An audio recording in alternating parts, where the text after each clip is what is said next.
The cooking the housemaid makes is so terrible. Throw it all away and let's order pizza today. My mother-in-law and brother-in-law, who don't help with any household chores, had moved into my house and kept saying whatever they wanted. I felt I had reached my limit with this lifestyle, so I decided to end their lives. I'm Penelope, turning 30 years old. Finally, my life has settled down, and peaceful days have returned. It all began when I attended a company drinking party. It was there that I met my ex-husband Sebastian. I first met Sebastian at a drinking party, and we immediately hit it off. We became close quickly, exchanged contact information, and started going out for drinks together regularly. Even though we worked in different departments at the company, he would wait until I finished work and would listen kindly when I complained about making mistakes. He was supportive and empathetic when I had personal concerns, and being with him became a comforting time for me. And it seemed Sebastian felt the same way. He asked me to become his girlfriend. I was really happy and we started dating. After that, we did typical things that couples do. Going on trips on weekends, having dates nearby places, and that kind of stuff. Then, around 2 years into our relationship, Sebastian proposed to me. I had a strong feeling that I wanted to marry him, so I happily accepted his proposal. Both my parents and Sebastian's parents gave their consents to our marriage, so we began preparing for the wedding while working. It was a bit challenging, but I felt fulfilled and happy throughout the preparations. Finally, we were able to have our wedding ceremony, and everyone congratulated us. After we got married, Sebastian moved into the apartment my father had bought for me. Even after marriage, Sebastian remained kind and shared household chores with me. When I was busy, he would take care of everything without complaint. I was truly happy to have married such a wonderful person. One day, Sebastian's father passed away from a long-term illness. With Sebastian's mother now alone in their family home, Sebastian approached me with a proposal. Mom will be alone now, so let's have her live with us. It would be inconvenient for her to be on her own, and I'm the eldest son, so I should take care of her. I hadn't been married for long, and I still wanted to enjoy my newlywed life. The idea of living with my mother-in-law made me a bit disappointed. However, I also understood that my mother-in-law must be feeling sad after losing her husband, and I wanted to fulfill my kind-hearted husband's wish. Above all, I thought that if I were in his shoes, I would definitely do the same. So, I decided to accept my husband's request. However, if I had known the tragic events that would happen afterward, perhaps I would haven't agreed to this cohabitation and could have continued to live happily. So we started living with my mother-in-law, but she never washed the dishes she used or left her clothes everywhere even though she was always at home. She settled in but didn't help with any household chores at all. Just as I was feeling frustrated with this situation, another tragedy happened suddenly. It was around the time when people began their long holiday. When we were relaxing at home, my husband's phone rang. Huh. I wonder what's going on. He started talking with someone on the phone. It seemed like it was from my brother-in-law, Adam. My brother-in-law had returned home for a long holiday, only to find that their family home was gone. Apparently, he was shocked, so he called my husband. And after the conversation ended, my husband told me, Adam seems to have come back, but since our family home is gone, he'll be staying with us during the holidays. However, I suddenly had a doubt. I remembered that my brother-in-law works in the hospitality industry and the long holiday period should be a busy season. It didn't seem likely that he could take time off during such a busy time. Isn't it a bit strange? Adam works in the hospitality industry, so how could he come home? Maybe he just happened to get time off. My husband wasn't really interested in talking about it. And about 2 hours later, my brother-in-law arrived at our house. Moreover, he came carrying lots of luggage in both hands and hurriedly entered the house. As soon as my brother-in-law arrived at the house, he immediately confronted my husband. Sebastian, why is our family home gone? After Dad's funeral, Mom would be alone, right? So she sold the family home and moved in with us. Didn't I tell you about it? I didn't hear anything about that. Jeez. My brother-in-law kept complaining to my husband and mother-in-law about the fact that their family home was gone. I have only met my brother-in-law twice, once when my husband and I went to visit his family before we got married, and the second time was at our wedding. My impression of my brother-in-law is that he tends to react with defiance when criticized by my mother-in-law or husband about small things.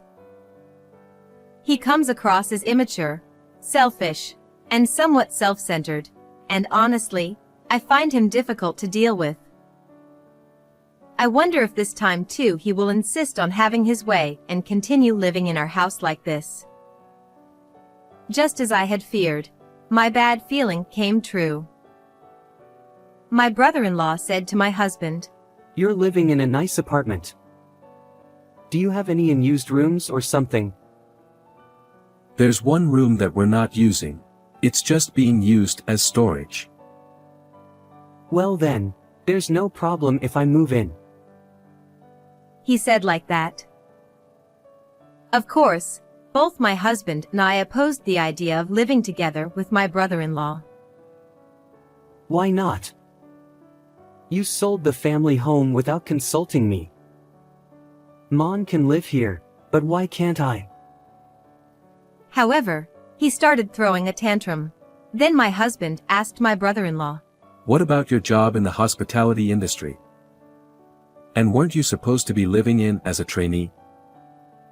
Brother-in-law replied, Well, you see, I've got mentally tired from my current job. I've taken a temporary leave for a while. If my husband heard this, he would definitely find it hard to refuse. He glanced at me, silently pleading for understanding. I shook my head, signaling that it was impossible because my mother-in-law was already living with us. All right. Just for a little while, okay? Seriously? You're the best. However, my husband agreed to it.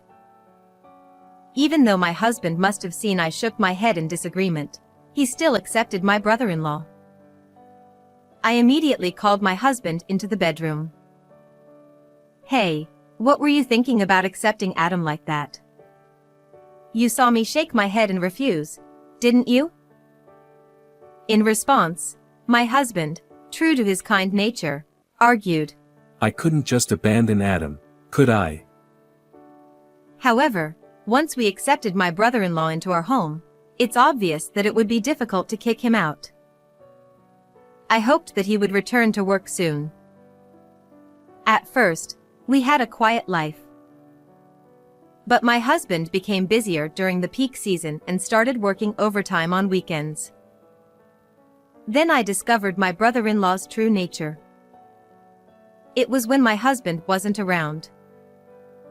It seems like my brother-in-law thought I wouldn't say anything.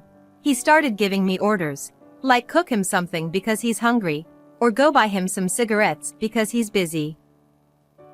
Moreover, he started smoking in the living room, so I had to repeatedly tell him to go to the balcony. Whenever I pointed it out, he would make a very displeased face. You're just my brother's wife. Don't tell me what to do. He made sarcastic remarks. My mother-in-law didn't say anything about it either, and she and my brother-in-law both bosses me around. When I cooked dinner, I was told things like, The cooking the housemaid makes is so terrible. Throw it all away and let's order pizza today. My mother-in-law and brother-in-law, who didn't do any house chores, said whatever they wanted to say to me in my house. My brother-in-law who behaves and talks which make it hard to believe he's just a guest. And mother-in-law who lets him do as he pleases without ever reprimanding him. Even though a month had passed since then, my brother-in-law didn't show any sign of returning to work. I wanted to change the situation, so I decided to discuss it with my husband. I told him about his brother's behavior. I couldn't bear it anymore. But, when I had a talk with my husband, he said, Well. It's only been a month. He's probably been through a lot. Let's give him some more time and space. So I said, he's definitely lying about being mentally stressed and taking leave. It's been a month, and he hasn't made any effort to go back to work. And when you're not around, Adam and your mother are constantly bossing me around. I told my husband everything, but he didn't listen at all. I don't get that vibe from either of them when I'm around, so I can't believe it. Are you just making up lies because you want to kick Mom and Adam out of our house? In the end, he called me a liar. Why doesn't he believe me and still take their side? I was so furious. And that's when the incident happened. As I happened to wake up early one morning and headed towards the bathroom, I noticed a burnt smell coming from somewhere. I tried to locate its source and found it was coming from my brother-in-law's room where he was sleeping. I hurriedly opened the door, only to find my brother-in-law had been smoking in bed, and it seemed the cigarette had not been extinguished. There was a burnt spot on the mat where it had fallen.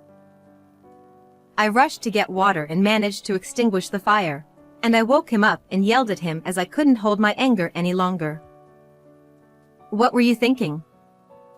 I've told you many times not to smoke inside the house. Upon being awakened, my brother-in-law seemed somewhat surprised but quickly responded to me with annoyance. The fire's already out, right? Don't bother waking me up over something done. You're just my brother's wife, so don't get bossy. I couldn't stand him anymore. You know what? You're lying about being mentally stressed and on leave, aren't you? You keep going against everything I say and throwing tantrums like a child. Have some awareness that you're just a guest here. If my husband hadn't allowed it, there's no way I would have let you live here. I let it all out. Upon hearing the commotion, my mother-in-law and husband intervened. Hey, Penelope. What's this all about? How dare you say such things to my son? He's going through a tough time at work right now. How can you yell at someone like that? Unbelievable. That's right, Penelope. Apologize to my brother. What you said just now was way out of line. My husband and mother-in-law ganged up on me, blaming me for everything. Meanwhile, my brother-in-law watched the scene with a smirk on his face. I couldn't understand why I was the one being blamed. I've accommodated my mother-in-law, who became a widow, and my brother-in-law who barged in after taking leave, just as my husband wanted. Yet, instead of reprimanding his brother, he joined my mother-in-law in blaming me. And my husband added, I've heard from my brother that you're always scolding him when it's just the two of you. How dare you treat him like that just because you want him to leave? I've even considered divorce and have already signed the divorce papers. Cool off and think about it. All right. If you're going to take your brother's side like that, then I'll divorce you or do whatever it takes. I'm leaving this house. I've reached my limit, and as I prepare to leave for work, I've decided I will never forgive them. That day, I was irritated all day, and I got calls from my husband several times, but I ignored them all. I finished work and then got home, determined to expose my brother-in-law's lie. I found the house key wouldn't work. No matter how many times I tried to unlock the door, the key wouldn't turn, so I called my husband. Then he said me, I've changed the locks at home, so don't bother coming back. Reflect on your actions, and if you're truly sorry, I might let you back in. I'm considering divorce, so think carefully about your next steps. Furious that it seemed like I was being blamed, I called my parents. My parents said I could stay with them until this situation settled down, so I told them all the details. Upon hearing this, my father became furious. Unbelievable. I'll make sure they regret this. He then made a phone call to someone. Shortly after, a lawyer whom my father had presumably called arrived at the house. Afterwards, my father and the lawyer discussed matters regarding the apartment he had bought for me. Since the apartment is in my father's name, he said he would sell it immediately. I wanted a divorce, so it was necessary for my husband to agree to this.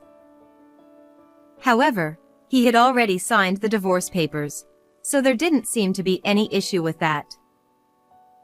It would take a week for my father's apartment sale to be completed, so until then, I commuted to work from my parents' house. Finally, after a week had passed, I went to my husband's house with my father and the lawyer. When I rang the intercom, my husband answered. Penelope, have you finally cooled off? Wait, Penelope's dad, and... who is that person? As I explained, I had brought my father and the lawyer with me. My husband became flustered. We entered the living room and got straight to the point. I want you to leave this house right now. What? Right now? Sebastian stammered nervously, clearly intimidated by my father and the lawyer. Then my brother-in-law and mother-in-law intervened. Here we go again. I said I'd leave once I get better. That's right, Penelope. Adam is still emotionally unstable. Please cut him some slack. If you want Adam to leave that much, why don't you leave instead? My brother-in-law and mother-in-law were both being selfish and unwilling to listen to me. Seeing no other option, I asked the lawyer to explain on my behalf. All of you need to leave the house. The owner has decided to put this house up for sale. The lawyer's explanation seemed to shock them. Huh? What? What do you mean? This house belongs to Sebastian, right? Sebastian, you haven't sold it, have you? Just because it belongs to my brother doesn't mean his wife has the right to sell it without permission. Then my father spoke up. This house was a gift from me to my daughter, given when she became a working adult. In fact, the contract is in her name. So, there should be no problem if she decides to sell this house. He then presented the contract documents to my husband and his family. Upon seeing the documents, my husband, mother-in-law, and brother-in-law turned pale. Then I said to my husband, "Hand me the divorce papers that you said you've already signed. You wanted a divorce too, so there shouldn't be any issue, right?" I just got in the heat of anger. Just got in the heat of anger? Yet you signed the divorce papers beforehand. That makes no sense. Stop making excuses and just hand it over. Or should we both hire lawyers and settle this through negotiations? In that case, we might need to send certified documents to your company. My husband quickly brought the divorce papers. Then I signed the papers as well. Well then, this is it. Leave by the end of this month. I think you understand, but if you don't leave, it'll become a police matter. With that, I got up to leave. This is no joke. My brother-in-law shouted angrily as he stood up and tried to grab me. If you lay a hand on us, I'll call the police immediately. For someone supposedly mentally unstable, you're quite aggressive, aren't you? Why don't you get back to work? However, as I said so, he started punching the floor in frustration. Damaging property is also a police matter, you know. I quickly added. Damn it. All right. My brother-in-law yelled in frustration, thrashing about. After that, thanks to the lawyer, the proceedings went smoothly. The divorce was finalized successfully, and I managed to evict my husband and in-laws from the house. I heard through the grapevine that my ex-husband couldn't support 3 adults on his salary alone, so he told my ex-brother-in-law to leave immediately. Then, unable to tolerate my ex-husband's words, my ex-brother-in-law reportedly punched him and got arrested by the police. Apparently, this incident shocked my ex-mother-in-law and caused her to develop depression. As for me, I used the money from selling the apartment to buy a new house with my parents, and now we're living happily as a family of 3.